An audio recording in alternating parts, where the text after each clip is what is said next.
হামাসের সাবেক প্রধান ইসমাইল হানিয়া, হিজবুল্লাহ প্রধান হাসান নাসরুল্লাহ এবং ইসলামিক বিপ্লবী গার্ডের কমান্ডারদের হত্যার প্রতিশোধ নেওয়ার জন্য ইসরায়েলকে লক্ষ্য করে মিসাইল হামলা চালিয়েছে ইরান। মঙ্গলবার বাংলাদেশ সময় রাত 10টা 30 পর ইসরায়েলকে লক্ষ্য করে দ্বিতীয়বারের মতো সরাসরি হামলা চালিয়েছে তেহরান। ইসরায়েলি সংবাদ মাধ্যমে দাবি করা হয়েছে, আজকের হামলায় ইসরায়েলকে লক্ষ্য করে একসঙ্গে 100-এরও বেশি মিসাইল ছুড়েছে ইরান। তবে সর্বশেষ খবর পাওয়া পর্যন্ত অন্তত 180টি মিসাইল ছুড়েছে ইরান। কাতার ভিত্তিক সংবাদ মাধ্যম আল জাজিরা জানিয়েছে, জর্ডানের রাজধানী আম্মানের আকাশ দিয়ে মিসাইল উড়ে যেতে দেখা গেছে। মিসাইলের কারণে জর্ডানেও সাইরেন বেজে ওঠে।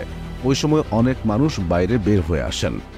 ইরানের মিসাইল হামলার মধ্যে একটি বিবৃতি দেয় দখলদার ইসরায়েল সেনাবাহিনী।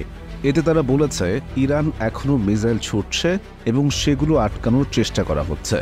সেনাবাহিনী পরবর্তী নির্দেশ না দেয়া পর্যন্ত সাধারণ ইসরায়েলিদের আশ্রয়কেন্দ্রে থাকার আহ্বান জানিয়েছে।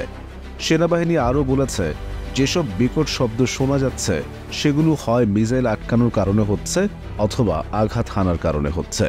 আইআরজিসি সতর্কতা দিয়ে বলেছে, দখলদার ইসরায়েল যদি মিসাইল হামলার জবাবে ইরানে কোনো হামলা চালায় তাহলে আরও মিসাইল ছোড়া হবে।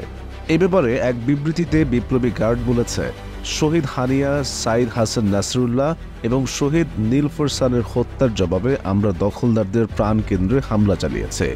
যদি ইহুদিবাদী সরকার অর্থাৎ ইসরায়েল ইরানের অভিযানে প্রতিক্রিয়া দেখায় তাহলে তারা বিপর্যয়কর হামলার মুখে পড়বে। ইরানের এই অভূতপূর্ব মিসাইল হামলার পর মুখ খুলেছেন দখলদার ইসরায়েলের প্রধানমন্ত্রী নেতানিয়াহু। তিনি বলেছেন, ইসরায়েলে মিসাইল ছুড়ে ইরান বড় ভুল করেছে, তারা এর মূল্য দেবে। ইরানের হামলার পর নিজস্ব নিরাপত্তা পরিষদের সঙ্গে বৈঠকে বসেন যুদ্ধাপরাধের অভিযোগে অভিযুক্ত নেতানিয়াহু। বৈঠক শুরুর আগে ইরানের বিরুদ্ধে হুঁশিয়ারি বাক্য উচ্চারণ করেন তিনি। এছাড়া নেতানিয়াহু দাবি করেন, ইরানের হামলা ব্যর্থ হয়েছে। তিনি বলেন, ইসরায়েলের প্রতিরক্ষা ব্যবস্থার কল্যাণে ইরানের হামলা নস্যাৎ করা সম্ভব হয়েছে। আমাদের প্রতিরক্ষা ব্যবস্থা বিশ্বের সবচেয়ে উন্নত। তিনি আরও বলেন, ইরান সরকার আমাদের প্রতিরক্ষার দৃঢ় সংকল্প, আমাদের জবাব দেওয়ার দৃঢ় সংকল্প বোঝে না।